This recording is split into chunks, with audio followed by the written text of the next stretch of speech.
uh, the stories I heard, and he was very, very extremely humble in his statement. Till I got his card, and in fact, I didn't read his card till I got into the car, and then I stopped my car somewhere, I think, beyond the Pune Club, and I saw him, read it in the light of the car, and it was written Veer Chakra, and he had never mentioned it to me that he was a Veer Chakra. So I was, it was the first thing you do is normally guys like us mention that, listen, I was a Veer Chakra and all that, but Colonel Lalit made sure that he gave no impression about it. And what was most interesting, and Satish, you'll do the formal introduction of. Sorry for this, because you went out, so I usurped your. Well, why I want you guys to, all of you to hear it is because, and he told me is that you guys, it's mandatory for all of us to hear the stories of Kargil, because some of us don't get to know about what actually happened. And it fundamentally shows, I think it's more interesting to see that, you know, when we talk in business, we talk about leadership and all this stuff. And the fact is that I don't think there's a more naked and honest form of leadership than, men fighting with the soldiers in a battle. I think that's the actual test of leadership. Everything else in management terms is jargon and nice things to, talk about, and here we speak. But this is leadership in action. What I was, during my interaction, what I really admired was, throughout this statement, it was this outstanding commitment or loyalty to subordinates, which is a rare quality. Okay. You see outstanding commitment to bosses in our kind of environment, right? Yes. And that is fundamentally what makes a difference between outstanding leadership and, a pedestrian kind of a hierarchy, what I would say. In my words of English, which I can, that's pedestrian. If you have outstanding loyalty to seniors, it's a highly mutated form of a leadership. And that's why I'm going to not take away the charm of his experience. But I think it's a great honor that, sir, you have come to Cummins Diesel, because it's really great honor to see a Veer Chakra fundamentally. And what you won't know, he'll also share with you the Paramveer Chakra, one of the boys who won the Paramveer Chakra was in his unit. And more interesting, and he refused to tell you that, but here is a leadership, he was pulled out of a different unit when the Kargil war started. So this is not his unit. I know he'll share with you. This is his father's unit, and he never worked in this unit. So imagine going into a war with not knowing the people under you, okay, into a crisis situation, purely based on your professional experience and trusting people you have never met the day before. Okay. It's like, coming to, 100 times more difficult than, coming to CDSS one day and then achieving the 150% AOP. Okay. Seriously, the next quarter. So you can imagine how difficult it is. Okay, and seriously, so I was amazed when I heard this story. I was amazed that a guy can be pulled up during a war and sent to a different unit. He doesn't know anybody from Adam or Eve. And I think it's an outstanding exhibition of leadership, and I don't want to deprive you. I would just ask Satish to just do the just read the formal introduction of Colonel, and then I'll leave it up to. And once again, thank you, sir. And I have a meeting, so I asked him that, look, I have an extremely crucial meeting at 4. Could you prepone it? He was gracious enough to come a bit earlier. And I think he's been really sweet of you. Thank you. What happened? I already circulated his biodata to you, and I'll just go through it briefly, just to give you his introduction. So, Colonel Lalit Rai is a Veer Chakra recipient, like Chief explained. He's from Bishop's Cotton School, Bangalore, and subsequently he joined the army as an infantryman, and he joined the 11 Gurkha Rifles. Further to that, of course, during his 25 years of service, he has been in the various command and staff appointments all over. He has done he's also postgraduated from the College of Defence Management, and he recently has also returned from the Naval Postgraduate School at Montefiore, USA. Prior to that, he has commanded the 17 Rashtriya Rifles, and we keep hearing about it in the news as a Doda district in Jammu and Kashmir, and he was very much there and fighting out insurgency and militants. And his battalion, which he is rightly christened the Stormy 70. He's a very active and a keen sportsman and a mountaineer. And apart from that, he is also an all-round sportsman, enjoys playing golf, tennis, and other games. In June '99, Colonel Rai took over the command of 11 Gurkhas, and he led the battalion into the battles of Kargil War, which we heard about it in the news. Probably first time we were slightly near to it, watching it through the channels, but here we now experience, a first-hand experience of what actually happened. we heard of the Batalic sector in Kargil. That's with altitudes of over 18,000 feet. And he was very much there. And he's had bullet and splinter injuries on his legs. And in spite of his bleeding, he led as a commanding officer, led his men into the war. Because of the exceptional order and inspirational leadership, like what also our chief mentioned, the president awarded the Veer Chakra to him. And in his battalion was also coveted the Chief of Army Staff Unit Citation, which is the bravest of the brave. And that is what was in the Operation Vijay. So with that small little introduction, I'll hand over to Colonel Rai to share his experiences of the Kargil War. Colonel Rai, please.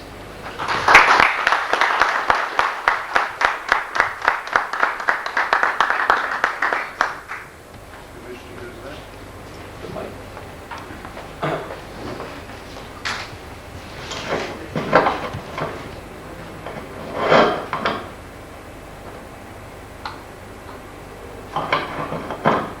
Am I audible?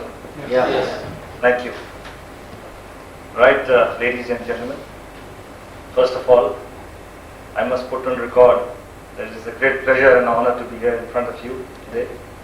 And I must be thankful to one gentleman who is sitting down here. That's your chief. We also have a chief back in Delhi. And I must say, you have a very dynamic chief. And after having gone through or heard about what all he did in life before he came here, I am all praise for him. And because I share his love for dynamism in life, and I am a man who's got a lot of josh and activity within, like your chief, we hit it off well. I mean, that's why I'm here. And when the request came for me to give you a talk, I said, he's one man I cannot refuse. Besides, it's always a pleasure interacting with good people. Right. Very kind words were spoken about me. I'm very thankful for that. Now I'll come down to the talk proper.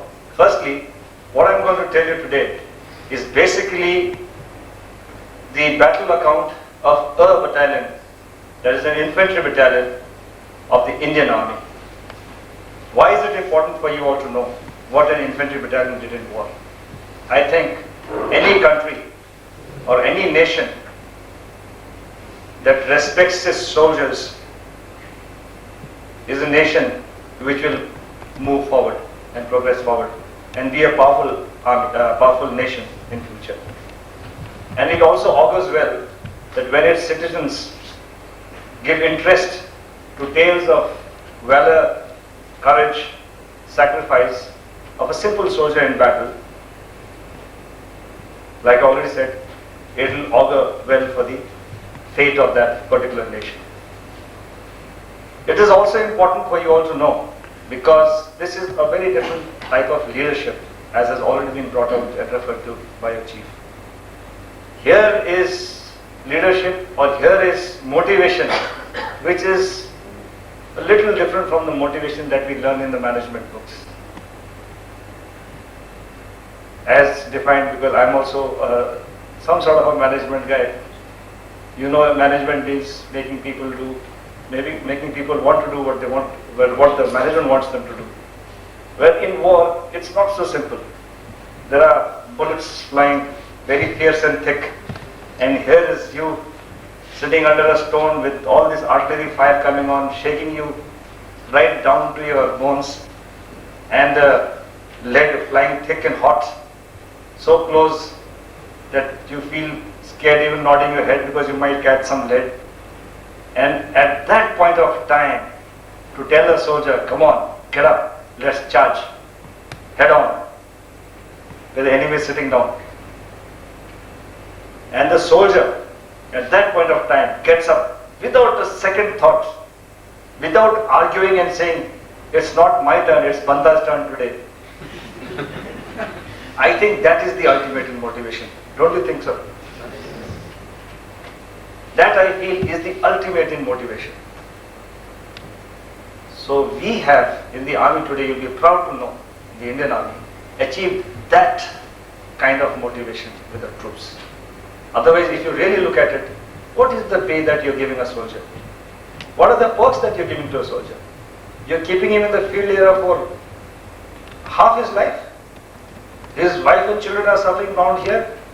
Which class his child is studying, he doesn't know, because he comes on leave only during 2 months a year.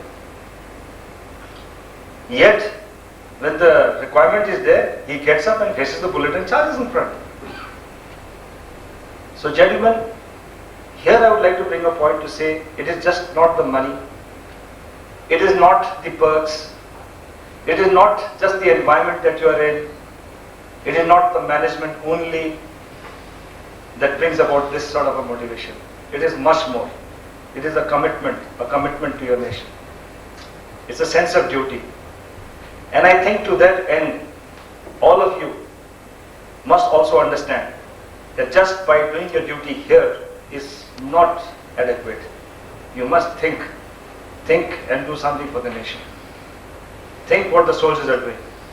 So the first step towards that direction is to know what the soldiers are doing for you and for the nation. Right. Now coming down to this of Vijay, you would have heard a lot about it, you would have read a lot about it, you would have seen a lot about it in the on TV and media. But there are a lot of things which you don't know, because that's what I'm trying to tell you now. As we all know, somewhere around 5th of May, there was a patrol party which went, and when it was going through the areas which are inaccessible or inhospitable during winters, it came under fire from supposedly militants. And when it got stuck there, it was extricated by some battalions, and then the complete Operation Vijay came about. Now what is the background to this? In 1965,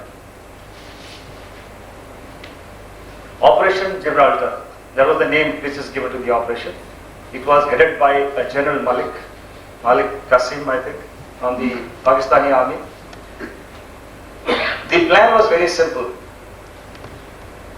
They raised 8 force level army, with each force having 6 columns, and each columns having 6 companies, and each company having 130 men in it, which means almost 30,000 troops in all.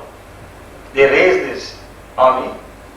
This army had people from the Razakars, something like what BSF, the Rangers, the Mujahids, so-called Mujahids. They are the people who are sacrificing for the religion and for the supposedly liberation of Kashmir. Then they had the regulars from the Special Forces group to train these men. It was a concocted sort of a plan where few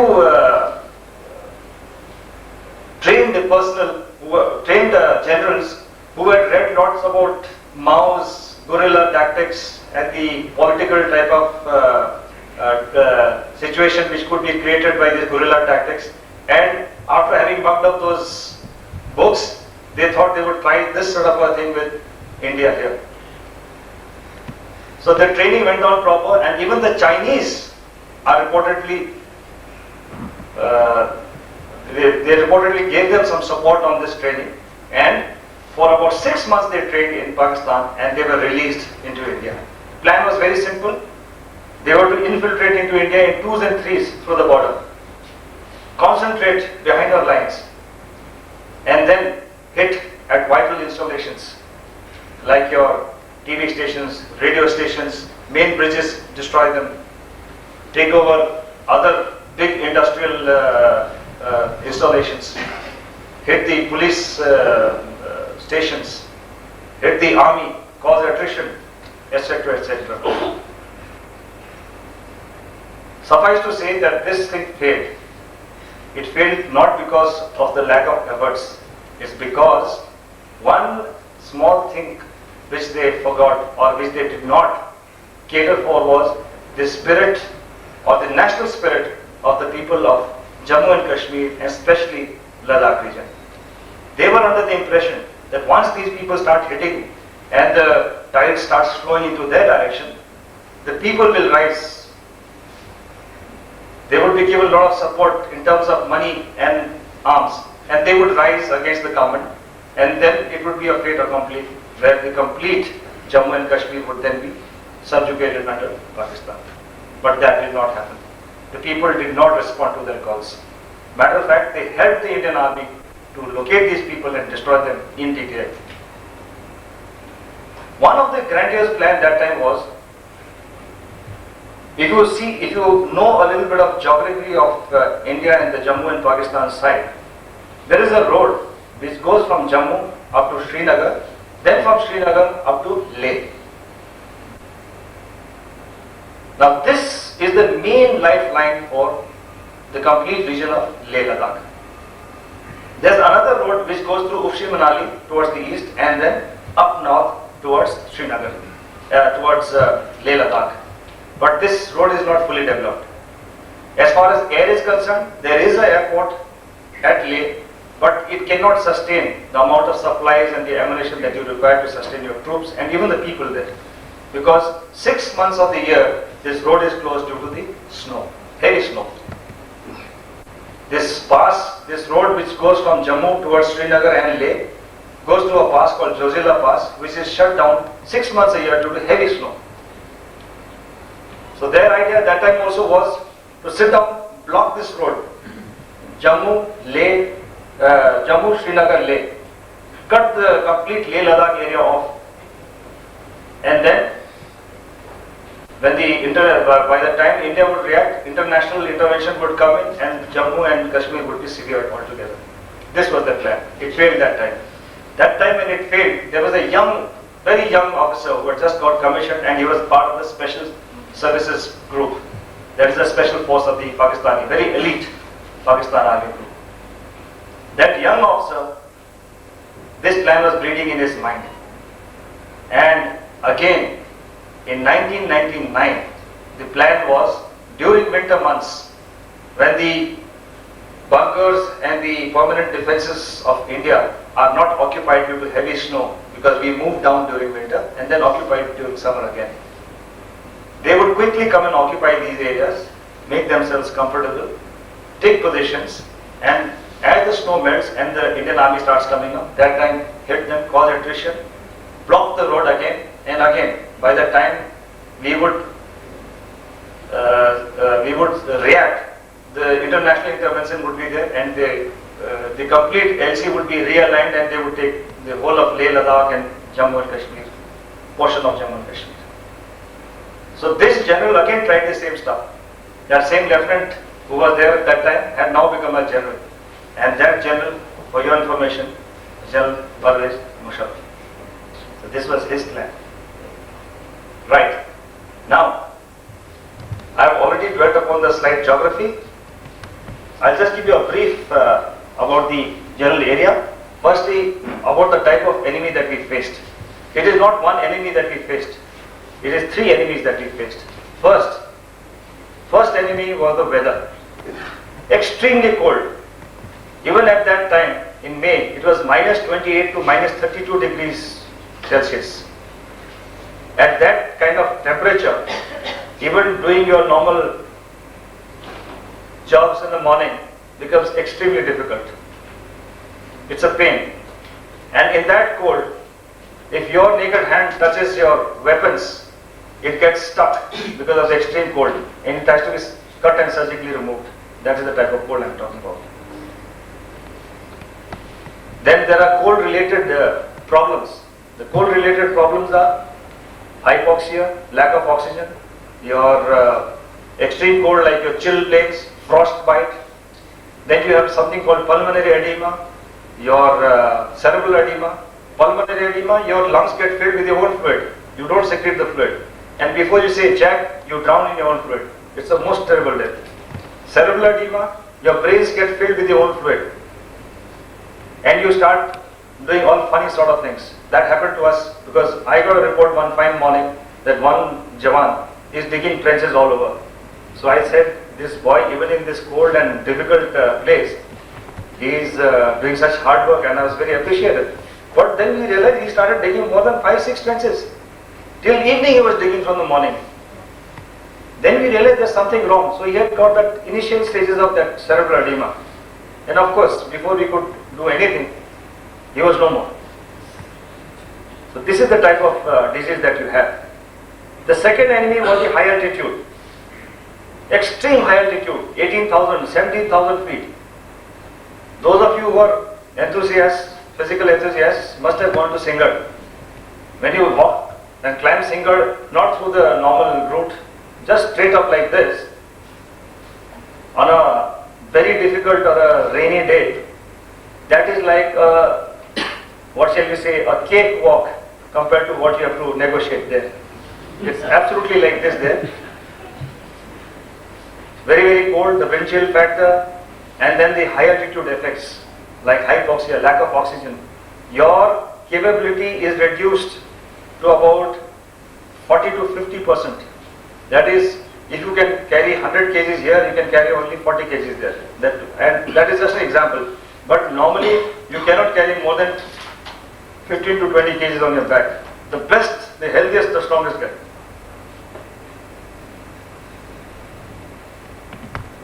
And that too, you got to attack uphill like this. The enemy sitting on top. And of course, the third enemy was the enemy himself. Well ensconced, well supplied, well trained, sitting right on top of there, dominating you. Now this is the type of odds that we faced. When they talk about they faced heavy odds. This is the type of heavy odds we are talking about. Before you even enjoy the battle, you have already had to fight so many things. So on 5th of May, when we came to know that this has happened and the patrolling party got trapped, that is the time my battalion was coming down from Siachen Glacier, 23,000 feet above sea level. And we thought our advance party had already moved to Pune, and people were already thinking how to, what time of the evening we should go to the main street and whether we should go to Chitle Bandhu or Karachi streets. That is the time we came to know that no, it is neither of these, you have to go via Kargil. And we were redirected. My advance party was here, I called them back from right here. When the battle was enjoined in May, I was commanding the Doda battalion, the Rashtriya Rifle battalion, fighting against militants in the forests of Doda. And every day it used to be a painful affair. I had a big house all to myself, about 6 or 7 rooms.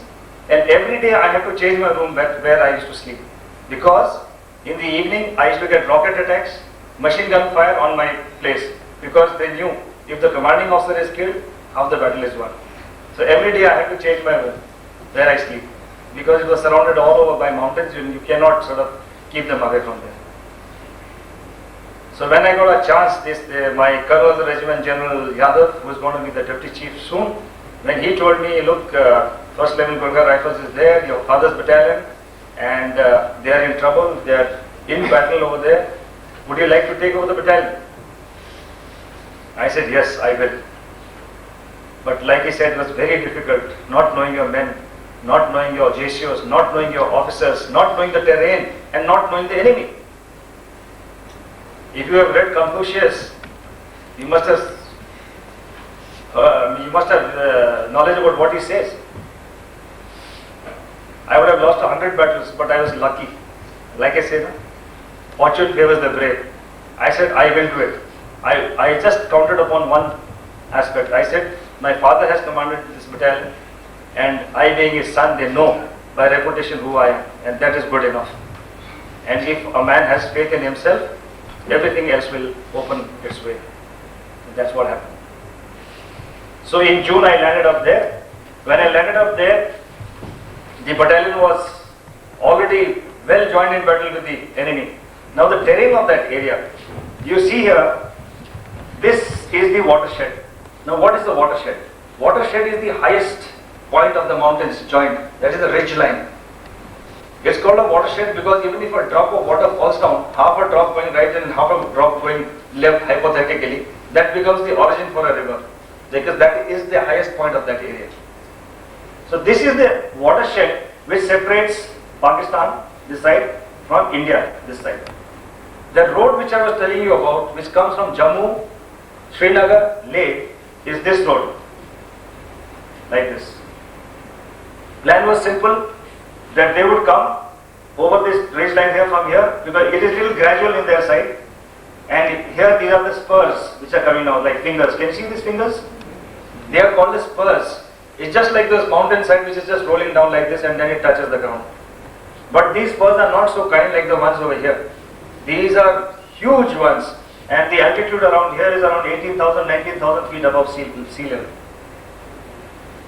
And these are the valleys in between them. These are the mountain streams which flow down and join this Indus River. And this Indus River itself goes down slightly south and then goes into Pakistan. The plan was, during winters, through helicopters, get dropped here, here, here, here in these areas, come across and occupy places right up to here, to here, to here, to here. And then, through observation and by fire, dominate this complete road and cause a blockage here. Do not permit our convoys to move towards that side, towards Leh. This is going towards Leh. And they did just that. They did as per plan. Winters, the helicopters dropped them, fantastic equipment they had, the best equipment they had bought from the Scandinavian countries, and they occupied all these places right up to here. And the interstate distance between these two, let's say from this spur to this spur, between the valley is about 2 to 3 kilometers.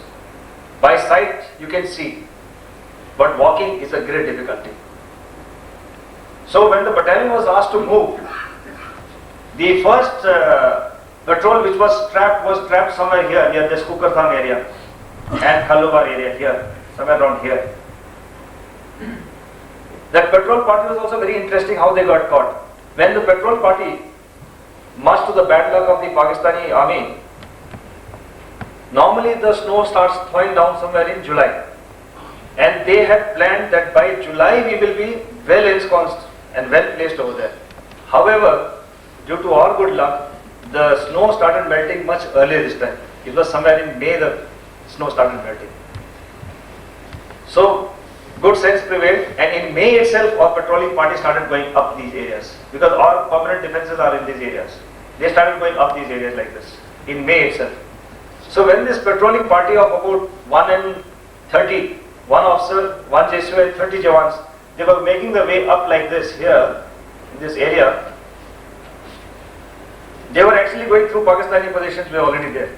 But the Pakistanis did not open fire at that time. They let them pass through because they were not totally prepared. They were waiting till July. But to the good luck or the bad luck of the Pakistanis, the patrol party commander, he established his base over here, kept about 10 to 15 chaps here, and with 15 chaps he moved up. When he had just gone about 3 to 4 kilometers ahead, he realized that the radio said one extra battery which he is supposed to carry, 2 or 3 extra batteries, he had not carried. So he admonished the radio operator and told him, you go back now with 4 or 5 chaps and get the extra batteries and come back. Now when these 4 or 5 chaps of the patrol party started coming back because of the high altitude and the blizzard and the snow, it was a terrible weather there, they lost their way and they did not retrace the place from where they came. So they diverted off the main route. When they diverted off the main route, they came and hit bang onto the Pakistani post where they were sitting down. That time they had no choice, so they had to open fire, and they opened fire. And all these 5 chaps were killed. The moment now this sound of fire was heard, then the officer came down over here from the top. And he realized that when these chaps came there, they also came under fire and they were also pinned down there. 2 or 3 of them were killed immediately and the rest were pinned down. And we started getting desperate messages on the radio set that so and so patrol is caught up here. These people who were here, they tried to rush up, again 2 or 3 people killed and they were also pinned down. Heavy fire. Now at that point of time, no one ever imagined that it would be the Pakistani army which would be doing this.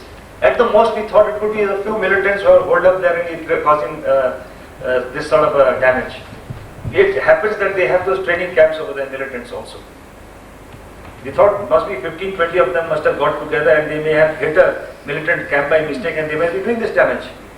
But the type of fire that came and the way, the manner in which the firing came, we are experts in our own field, we know.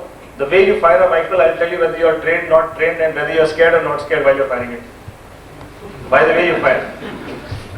It sounds very strange, but it's true. And in the pattern of firing, the manner in which they fired, the manner in which they conducted themselves, we knew that this cannot be a militant. It has to be a trained soldier. And that is the time alarm bells started ringing. And slowly, not only this patrol, all over. Now this area is Batalik area, which is towards the north.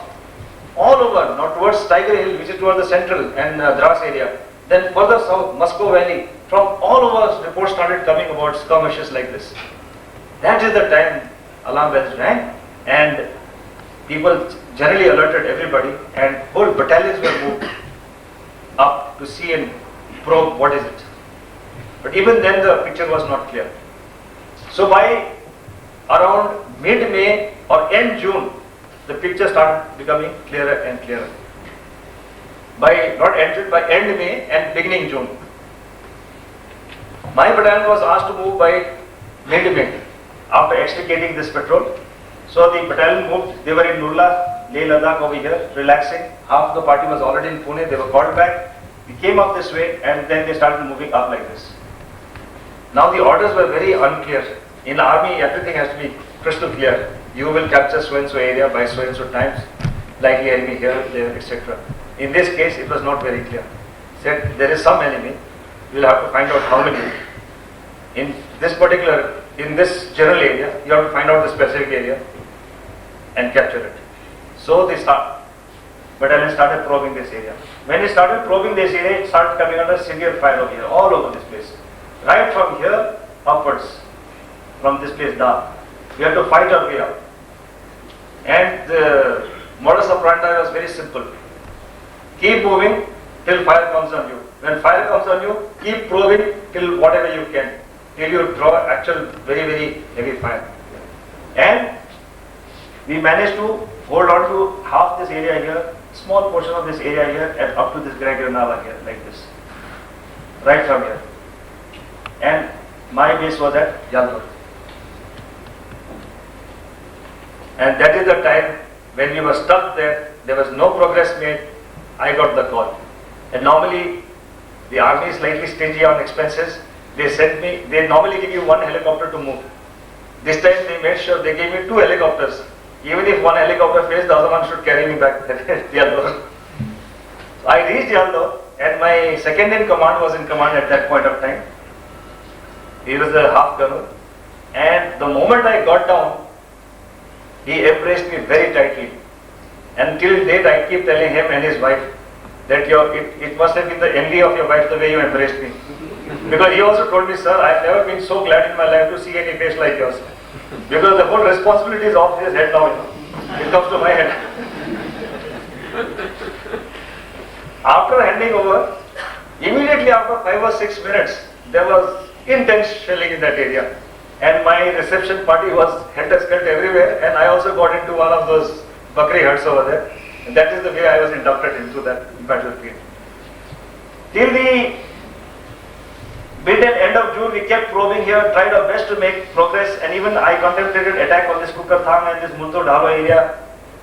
But we knew we would buy a lot of casualties. By now, we were very clear that it was a solid enemy and they were in good strength. There must have been at least in this general area about 500 people. In this general area about 500 people. In this general area another 500 people. Now, in our assessment, we realized that in this complete area, this place called Khalubar Top here was the main key feature, because all the administrative tracks or the routes from Pakistan used to come through like this and come here like this and then go from here like this, go from here like this and come from there like this. In other words, if anyone was to control this area of Khalubar Top, would control the complete area. Or, in other words, if we would capture this area of Khalubar Top, we would make this complete area untenable by the enemy because of the fact that we would exercise control over the routes of their reinforcements. But like the proverbial situation, everybody knows that the cat has to be belled, but who is going to bell the cat was the situation.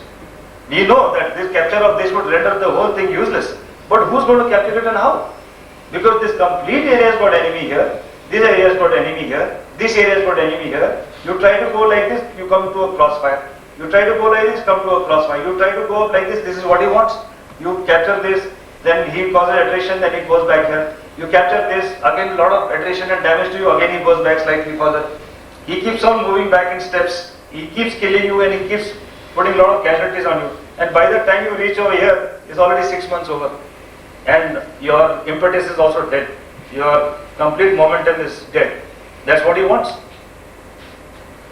So that is the time when they, I still discuss with my officers, and we have very interesting sort of interaction with them. That is the time my officers, when I volunteered to capture this Khaluba top, I just volunteered. I told the General Officer Commanding, sir, I will do it. And the way my officers looked at me, I could make out that they are thinking that I had gone mad. I had got cerebral edema at that point of time. And they confessed even today. They confessed. They said, sir, we thought you had cerebral edema. Because it's a suicide letter. And another interesting thing which my officer told me was, he says his name is Major R.P. Singh. He's from Lucknow. Very humorous chap. Like I say, a sense of humor is very important. He says, when you said this and you have to attack and you started giving us orders about how to go about it, he says, I wasn't listening to you. I was just sitting down and imagining those Hindi movie sequences where, there is a photograph of a guy with that sandalwood garland around that photograph and agarbattis and R.P. Singh's photograph there. He was a good guy, people are saying and praying like that. He says, I imagined that. But I suppose it wasn't his mistake because the situation was such. It was a very difficult situation. Anyway, the idea, the plan which I had contemplated was capture this, go through this Jumplungpa area here like this, come up to this base over here and then attack him straight, go for the jugular here. Easier said than done. My problem was from this base area from where I start, it is a 14 hours march till here. 14 hours with all your arms, your ammunition, your rations, amounting to almost 90 pounds of weight per man. Now in 14 hours, how many hours of darkness do you think you can get maximum? Can anyone just tell me? In 14 hours of any time, ideal situation, how many hours of darkness do you think you can get? Maximum? 8 hours? Because in mountains the moonlight is also pretty bright and the sun also comes up pretty fast. Say about 8 hours. That means 6 hours of daylight. Now that means 6 hours of exposure. And that is going to be hell. So should the exposure be here initially so that the surprise is maintained till we go there? Should it be in this area where the darkness is required? Should it be in this area the darkness is required, or should it be in this area the darkness is required, or should it be here when you start initially so that you quickly make an entry? That was a dilemma faced by me. So anyway, due to military training and whatever little experience that we gathered, I finally decided that I want the darkness most when I am here. He knows I am coming, but he doesn't know from where I am coming, number one. He doesn't know what time I am coming and with what strength I am coming. So this is the place where I want the darkness, and that's what we planned. The idea was very simple. We go this way, and while we are going this way, our parties are positioned here and they are firing upwards. Our artillery guns from somewhere here, this area, they are also pounding these areas to keep their heads down. And we kicked off during daylight. We reached somewhere around here, Jumplungpa, and the enemy started firing at us. I could hear the staccato of machine gun fire. And initially we thought that this is the gunfire from our own weapons. But later on we realized there was a puff of dust everywhere. And suddenly the dust started getting closer and closer, and once the bullet came and hit my boot and went through it. And the impact threw me off and I fell down. That is the time my guard protection party and the other people realized that the fire is becoming very effective. After all, though the distance is there, but still they have got those long range weapons too. And of course the artillery firing was also there. When I fell, then the boy said, "Saab, run. Now it is difficult, you must start running." Imagine in this altitude must have been around 15,000 feet above sea level, where even you take 2-3 steps, your whole windpipe starts burning because of the effort that is required to move. We started running in zigzag. And believe me, when there is bullet flying, when there is danger to your life or limb, you can run faster than an Olympian runner also. It's a fact. It's a fact. Your tiredness vanishes. Because you know, if you are tired, then you're dead. We made zigzags around in this area. We would sit down behind a rock like this, look for the next rock, and then head straight for it with a little bit of a zigzag over here to beat the enemy fire. So one very funny thing happened here. I remember still very, very vividly. When we were around here, this area, there was a small rock under which I was hiding, and then I saw a huge rock with another small rock near it. So I said, that's a good place where I can take a good breather. So I ran for it. And my protection party boy was also there. When we were approaching that place, that big rock, fire also started being a little more intense because we were closer there. I saw there was a huge cacti plant with those prickly, things at the end, needles at the end. I mean, there's really solid needles. Even in high altitude, I didn't know that cacti grow that big. And sitting down there would have perforated me. So I had to purpose leave that big rock very reluctantly and come to the small rock, and I sat down there. And I was cursing, why did the cactus have to grow there? Anyway, just behind me, I could hear a very heady panting, a man panting, with great labor. That was my Major Sahab who had just been posted in from Delhi. He had a good cushy tenure in Army Headquarters Delhi, and he had been posted over there for this battle only. He was panting and puffing, and then he was coming like a absolute railway agent. And he was dead tired. I could make out he was dead tired. His name was Chris. So before he could even proceed further, because he wasn't even looking, I told him, Chris, don't sit down, there's a big cacti there. He just didn't bother and he just sat down there. And the whole thing, And that was the day I told him, Chris, you really became holy that day, because the cacti really got you there. But he says, sir, there was no seat more comfortable than that seat that day I had. He was that tired. Anyway, so we moved up like this, came up to the base over here, and started moving up. Fire was coming, people were getting injured, but not that bad. When we came over here, up here, then the fire started becoming more and more intense. And by the time we reached about 600 yards short of the objective, the main objective of Khaluga top, the fire was too much. It was like an absolute Diwali. I could see the traces coming at me like this, screaming like this. And the bullets were going so close to my face that I could feel that, that hot air, pocket of air, which is there in the bullet, just next to my face. And one was so scared to even nod one's head left or move or shake one's head left or right, you might get a bullet that we just charged straight. That was the type of thing. Then my protection party boy, he got shot totally from here till there. He was cut like ribbons into two halves. My radio operator, he also got shot right in front of me. I got few bullets passing through my jacket. I still maintain that jacket with me with bullet holes in it.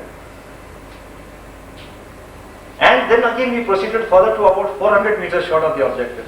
And that is the time we had to stop. There was just no way that we could have advanced further. We were going from rock to rock, but it was impossible to move ahead. So when we paused there, I quickly had a look at this area as to where the fire is coming from. Realized that Khaluga top is the place, one place from where the fire is coming maximum, and the other place was a place called Bunker area, which is slightly away from it. So that is the time I called Captain Manoj Pandey, very brave young boy, just 23 years old. And even in his dossier here at NDA, when we read it now, that's why they say that leaders are laid and not born. But I feel that leaders are even born. Because when we read this fellow's dossier here now, you have to write a small sort of a article or a biography or a thing as to what you want to become. Everybody says, I want to become the chief of army staff, I want to become the president of India, I want to become the prime minister of India, I want to become this general, I want to become that general. This boy had written, I want to get the Paramveer Chakra. Can you imagine it? He read it now, after his death. And he was a cadet here that time.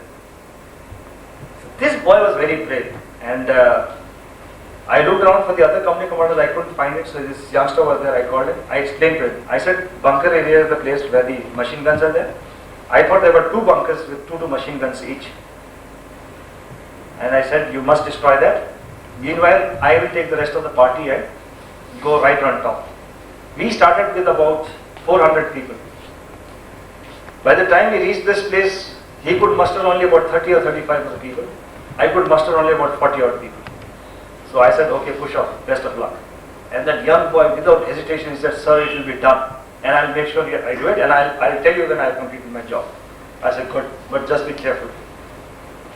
So this boy went up. When he went up, instead of 2 bunkers, there were 6 of them actually. They were echeloned behind each other, which you couldn't see from that place from where you were sitting now. And each bunker had 2 machine guns. Normally one bunker has got 1 machine gun. But since these people were well prepared, they had 2 machine guns. And these machine guns fire at a rapid rate of almost 600 to 1000 rounds per minute. This is the rate. And I have brought in that bag, I don't know where is that bag kept. The size of the bullets that were being fired at us. They were using air defense guns against us. Anyway, so what he planned was, we normally have that fire and move tactics, where few people move from the right, then the fire is attracted there, then few people move from the left, fire is attracted there, then people move from the front, fire is attracted there. You keep on diverting his attention and keep on getting closer and closer to him till you come into the grenade throwing range, and then you throw the grenade and finish off the bunker. So this was his plan. Out of those 6 bunkers, 4 of them were closer to each other and 2 of them were slightly away. So he told one Havaldar, you take 10 chaps with you, I'll keep the remainder 20-25 boys, and I'll finish these 4 bunkers, you finish those 2 other bunkers. So that Havaldar went off that side, and with his 20 odd boys, he went towards this bunker over here. They approached. First bunker, Manoj Pandey threw the grenade, managed to destroy it. Second bunker, threw the grenade, destroyed that bunker, killed all the people over there. Third bunker, when he approached, there was a lot of fire. By that time, they had realized this direction of attack. There was a lot of fire from there with the machine gun, and he got a machine gun burst on his shoulder and his thigh, and he was bleeding profusely. The boys told him, "Sahab, aap chhod do, hum karenge." He said, "No, my commanding officers told me, and I will clear the bunker and go." And he dragged himself, came up to a point from where he could throw the grenade, and the third bunker, he threw the grenade, finished it. Now comes the fourth bunker. By that time, he had lost a lot of blood.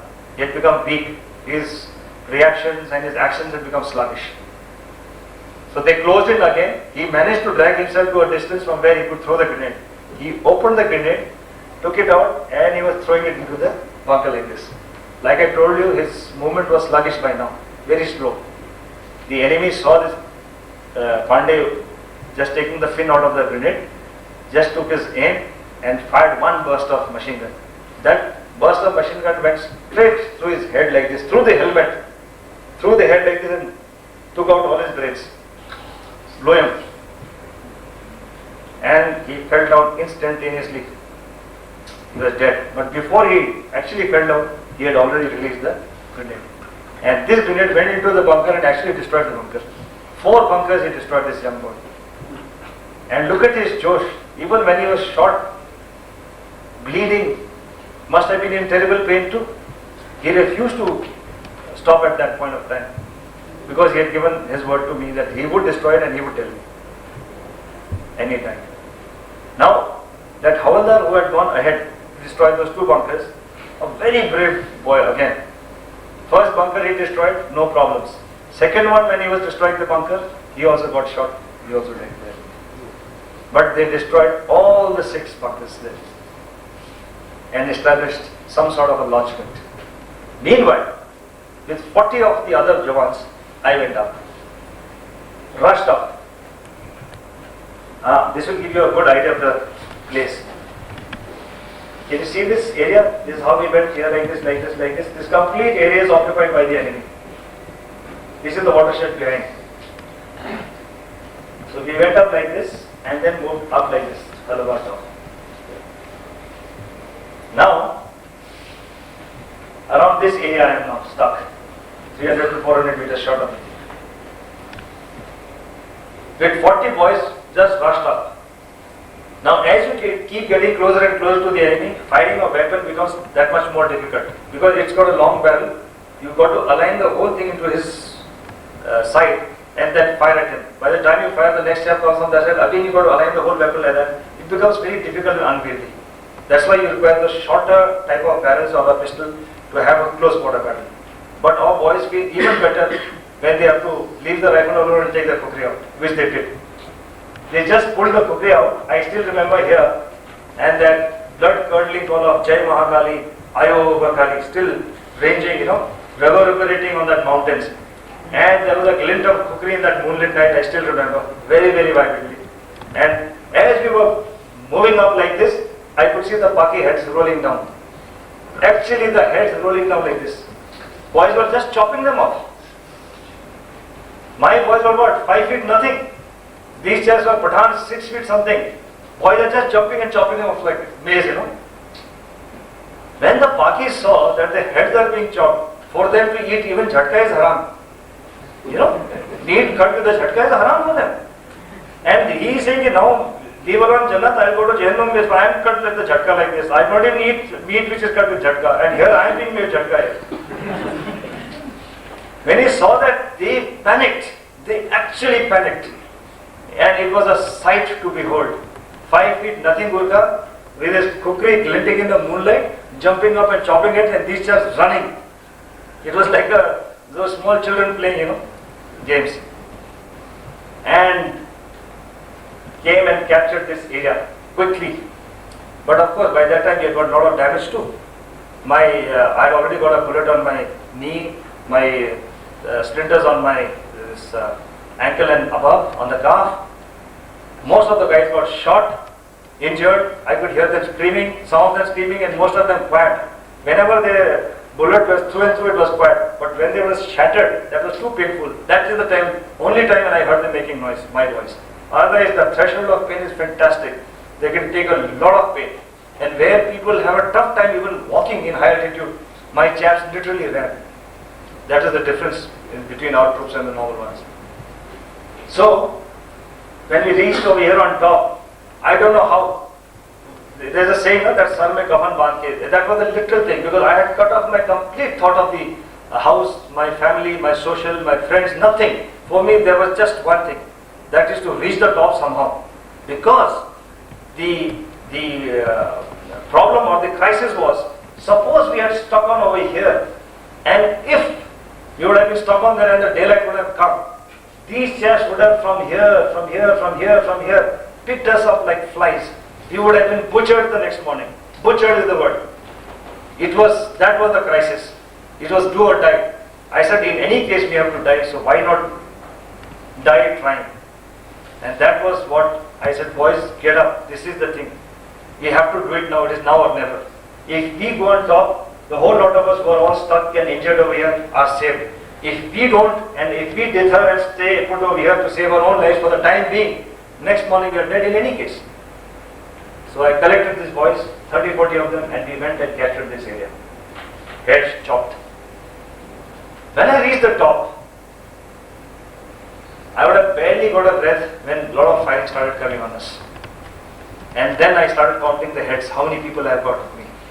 And to my horror, I had got most of the guys injured, 8 people by the time we reached the top. We were just 8. And we were surrounded from this side, so we had started the attack from this side. We are surrounded from this side. There is all enemy here. All along this side by enemy. And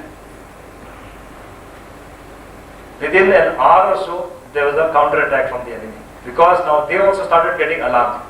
They knew that we have already got a lodgement and a footing here. Manoj Pandey had got a footing here somewhere. It's called bunker area. And I had got a footing here on top. Now they realized if we sit on top over here, not only do we cut off the supply route which is coming from the top like this here, supply and reinforcement, arms, ammunition, route for them, we also cut off their retreat. Should they have to retreat from here, from where will they go? They can't cross over here, they all mined areas and other people are there. They have to go this way. Now I am not only stopping his supply, I am also cutting off his retreat of his hopes. So it became imperative for him that he has to dislodge me from this area. By hook or by crook can the earliest. So within an hour we got the first counter attack. We beat it back. By that time we had enough ammunition. We had collected some ammunition from those dead Pakis also, used their own weapons, killed them with them only.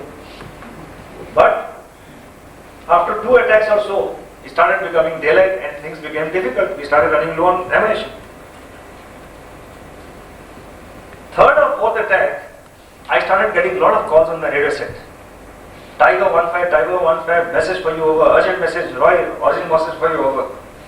I got very irritated because I was as it is managing this complete battle and also this complete front which I was looking after till here.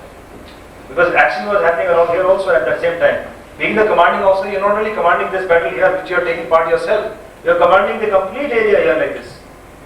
In any case, I was not required to move up with the troops as a commanding officer. I was supposed to sit out here somewhere and guide and tell them, yes, do this, do that. But like I told you, I had no choice. If I have to make a statement, I have to do it by leading from the front and leading by example. Other there's no way, they don't even know me so well. If I had known them right from the beginning, I was commissioned to the battalion, I know. I tell him, he will do it. But tomorrow someone just comes in and says, you do this, you're not going to do that, especially when it means your life. So, I started getting bothered by someone on the radio set. I said, so and so, use the army language. They said, just lay off. Again, after 15-20 seconds, so and so, 1-5, direct, urgent message over. When it came 5 or 6 times, I said, there's something quite urgent about it. This fellow won't be pestering me like this, especially when he knows that after the battle I'm going to get him. He's not going to do this. So, I said, okay, Roy, pass your message over. Now, Roy was holding on to this area here. Kukarthang was also held by the enemy. He was holding on to the area here. And from here he could see everything clearly like this through the binoculars. Now what Roy was trying to pass to me was, sir, you are there, 8 of you, we are all watching you. And from here I can see these chairs forming up here and coming for the attack to you. And I can guide you as to where exactly they are coming from. That poor chair was trying to tell me that. I said, you idiot, why didn't you tell me earlier? He said, sir, I've been trying since half an hour. I said, okay, fine. So from here, then he started telling me, sir, from the big boulder area, now there are about 25 to 30 people who are coming up to you. So what I would do, these 8 boys, I would align them towards that direction, and all of them I would say, keep quiet. When I say 1, 2, 3, you all get up and then you fire towards that area. So the Pakis would come and I can hear them shouting and screaming. You know, the choices of languages. कुत्ते ये कर देंगे, वो कर देंगे, हिंदुस्तानी ये है, वो है, जरा कश्मीर बना देंगे, ये कर देंगे, ऐसे ठीक है आओ. I also started giving a lot of गाली ऐसे आओ तुम्हारा स्वागत करेंगे इधर आओ. So when they came, I would just get up there and fire at them and kill quite a few of them, and then they would run back. This thing continued for about 6 or 7 attacks. Then they would come from this side. Again he would tell me, sir, now they are coming from the north, from the top area. So I would align my 8 boys again this side. So these Pakistanis, I'm sure even now they are foxed as to how this guy did it. They still don't know. If I write my book and memoir someday, that one will come and tell me, thank you for writing this, other you were really foxed till date, how you did it. Anyway, so we beat back about 6 to 7 counterattacks like that. But then a situation came when I was left with just 2 bullets, myself, and my boys were also left with 1 or 2 bullets. And I could make out from their reaction as to, they were very tensed up now. The cookies were there, but they were very tensed up. So they looked at me, I looked at them. And I was thinking to myself, I've got 2 bullets, 1 I've kept for myself, and 1 for the, at least I'll take 1 shot before I go. Because the army colonel can't be captured by the enemy, especially a commanding officer. And the way these guys treat prisoners, I mean, it's terrible. And besides that, in any case, a commanding officer can't think of being captured. That will be a shame. So I said, one I will take for myself, that privilege and that luxury I will have, to have a bullet for myself, and the other one is for this guy. And I was thinking, what do I do? You know, it sounds very simple, but imagine, you know, in the next 30 seconds, your life is hanging like that. In the next 30 seconds, you've got to go. Just imagine, put yourself into that shoe and see. In next 30 seconds, I will be no more. It's a terrible thought, I'm telling you, it's a very unnerving sort of a situation. Then I said, no, I must make the situation slightly light. Otherwise, these chaps will get too tensed up. They should, even if they have to die, they should die happy. So while these chaps are giving gali, I said, I must think of something to make, elevate this tension. That's why I say a sense of humor is very good for you all. So he was again, Haramzado, Hindustani kutto kaat ke kis kar denge, mujhe malum hai, hame malum hai tumhara gola barood pura khatam ho gaya.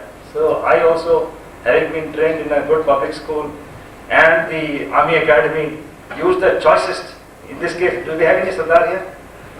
No. Do we have any Punjabi here? Okay, good. You'll be happy that I used your language maximum. Because जो मजा आता है पंजाबी में गाली देना, you can't be implied. So that fellow must have been quite sort of impressed by my vocabulary. But just to elevate the thing, I told my boys, you stupid chaps, your commanding officer को तुम्हारा commanding officer को वो गाली दे रहा है और commanding officer अकेला ही उसको गाली दे रहा है. गाली दो.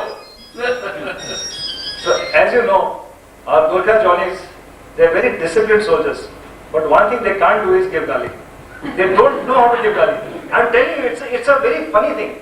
But you ask any Nepalese child, he will not know how to give gali because हमारे में गाली होता ही नहीं है. So now they were in doldrums. गाली देना तो आता नहीं है, but commanding officer ने हुक्म दिया तो that is पक्का लक्ष्मण का लकीर पकड़. गाली तो देना ही है. So they looked around and they nominated one chap. You are a little extra smart. You are the chap who will give gali. So I still remember that the Pakistanis are coming closer and they're shouting, Haramzado, ye hai, kutto, ye hai, wo hai. So this fellow gets him says, Pakistani kutta sala, idhar aega tera mundi kaat dega.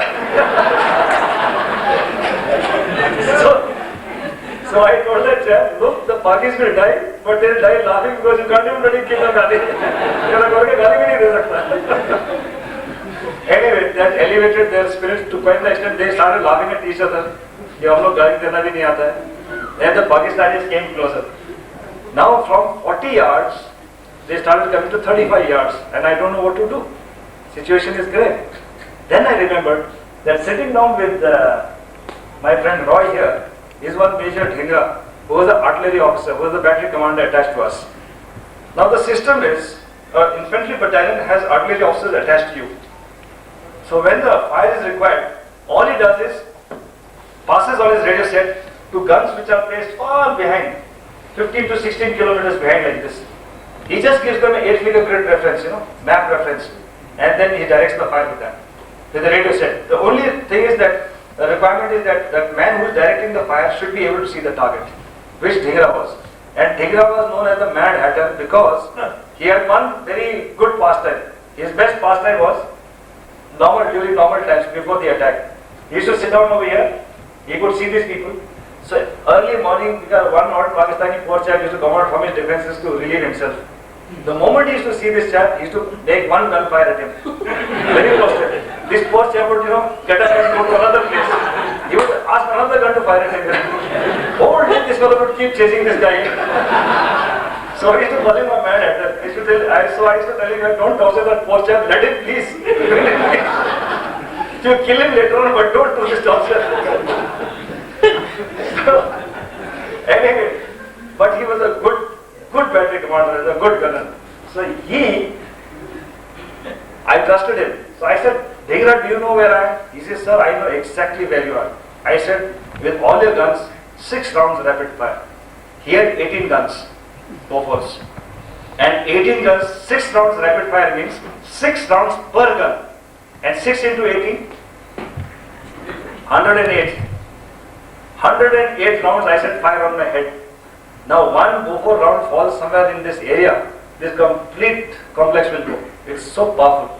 And here I am asking him to fire 108 rounds on my head. So he thought again I have gone mad. He says, sir, please repeat. are you saying that fire on your head? I said, yes. Is there any doubt in the English? He says, no sir. So please affirm, do I fire on your head? I said, then I used my language. I said, you so and so, don't waste my time, and you fire. Then he heard my note with that adjective. He understood that it was me. And then he said, right sir. And then I could hear him giving the orders, and he said, fire. Now the Pakis are closing to me like this. And they are shouting, हमें मालूम है अब तो गोला बारूद वहाँ के खत्म हो गया है, अभी देखो क्या करते हैं. And they are coming closer and closer, 20 yards, 15 yards. So I told the boys, now just get into the rocks, hide into the rocks, because the shelling is going to come. And rocks also make sure that it is slightly elevated above the ground. Military knowledge, you know. Because if it is too close to the ground or you are flushed, you may still get some splinters. Say all of them went into the rocks. Even I went. And the bomb started falling down. The Pakis were caught right out in the open. They did not know what was coming. I could hear the screech of the shells coming at us. That was the loveliest sound I ever heard. The shells coming at you. And they started falling there. You could see those pieces flying. Literally. The Pakis didn't know what hit them. 3 times they did that, and 3 times we got them like that. And by the time, it was already 36 hours. Not a drop of water, not a morsel of food, minus 32 degrees, covered up to here in snow, wet totally, shaking like grandma's tooth. This was our state. And the Pakis, when they caught the thing, they were totally shattered. And like I told you, sitting down there, I still remember that very, very poignant moment, you know. One of my Johnnies was sitting down slightly that side and I was here. And of course, the sniper had seen me and I had a binocular kept over here like this. And he shot at me. Because in my hurry, I had forgotten to take my red tags off. Normally in the war, you take off your ranks and all this. I had no thought for myself. I was with the boys totally. I had not even carried my weapon. I had just carried one pistol over here, which is like a pea shooter in actual battle. So this fellow took a shot at me with the binocular here.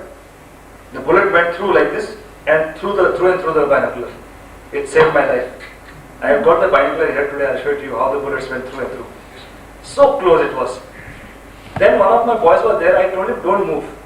But he thought he saw some action there and he wanted to make sure that he is observing correctly. Look at the dedication of that chap. He knew that if he gets up, that sniper was so accurate. Later on we captured his rifle and we saw it was the type of the rifle and the ammunition which they use in Olympics, you know, that precision rifle. That fellow was really getting our guys with the sniper rifle. So this fellow got up just for a second and tuck, tuck, I could hear the bullet just hitting him. Just that sound, you know, and he fell down. I still remember it was totally white snow over there. This poor chap fell down. And the first reaction of any man who is hit by a bullet is, my God, I've been shot, I've been hit. You mean to say I'm going to die? That shock was there in his face. Yes, sir. मुझे गोली लगी sir. I mean, that shock hadn't got him, but you know, he couldn't digest the fact. And then he just fell down there. He couldn't move. Then that snow which was white in front of him slowly started turning crimson and red. That blood started pouring out. And then later on, after about 5 minutes, he realized that he is not going to make it back. He looked at me with those eyes like this, dull eyes like this. I still remember. And I was hiding behind the rock, hiding behind the rock. Cold absolutely. He said, "Saab, thoda sa pani pila do, sir." He was feeling thirsty. He said, "Thoda sa pani pila do, sir." I couldn't even get up to give him water. If the moment I get up, he's going to blast my head off. So I said, "Okay, aisa karo, tum thoda muh kholo."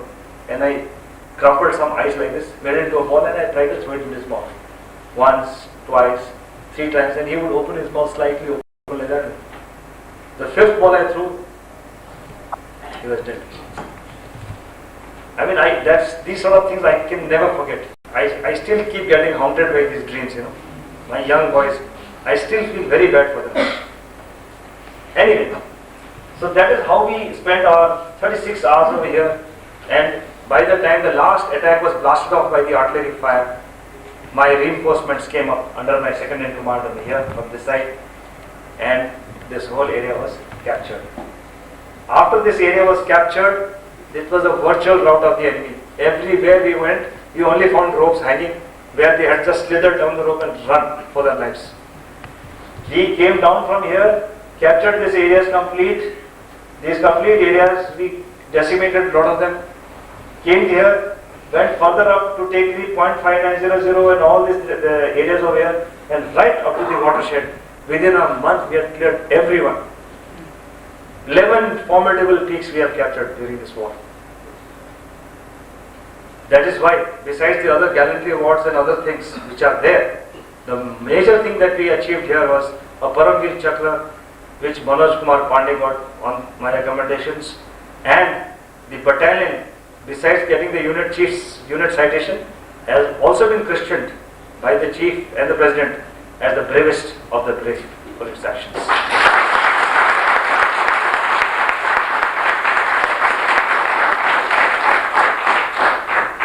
So finally, I wish you all the best. I wanted to deliberately make it short because I also got some engagements coming up. I could have carried on for a longer time. But suffice to say, it was great having shared this moment with you. I wish you all the best. And to reflect what my soldiers have sacrificed and what they would be saying, I will quote to you an epitaph written on a tombstone in the cemetery or the graveyard at Kohima. This is a graveyard which they made for the soldiers who laid their lives down in the Second World War in Kohima, Nagaland. The epitaph which is there, it says, "When you go home, tell them of us and say, when you go home, tell them of us and say, for your tomorrow, we gave our today." I have got with me a bullet and the binocular which was shot through and through. I will show it to you. You have a look. The normal bullet size is, you take a small finger and just put a finger like this. This is the size of a normal bullet. Even this is a bigger bullet, you can say. But the bullet that they fired at us was not so small. The size of the bullet is here. Remember, just 2 grams of explosive is enough to kill a man. With this sort of a thing, it can shatter you. I have neutralized this. I have kept this like this so that you know. This can shatter you. It just makes a big hole and then carries a 5 or 6 kgs of meat off from the back. I have seen that happening. This blows you apart. And the binocular which I have here is this, where I was wearing it like this, and the bullet came like this. You can see the bullet hole, and went out like this. This was the type of closeness with which we went, Of course, I was shot in the leg and splinters of the leg, and they kept telling me, come down, you have done your job. But I said, no, if I come down now, the whole thing will collapse. The operation would have gone for a 6. So I held on for 36 hours with all this bleeding and pain and the other trauma that was going on. But it paid off well. Thank you. I leave this. You can have a look.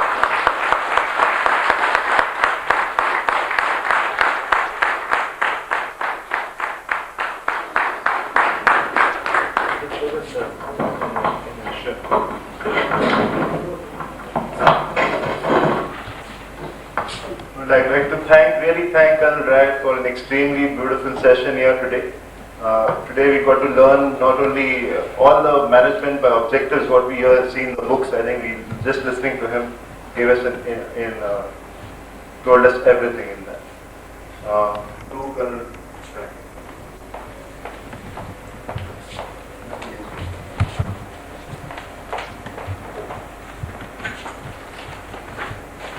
I request Mr. Chinchpadkar to come forward, hand over the bouquet and the memento.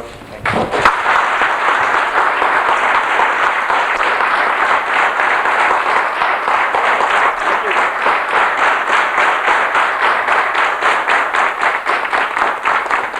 I think he deserves a standing ovation.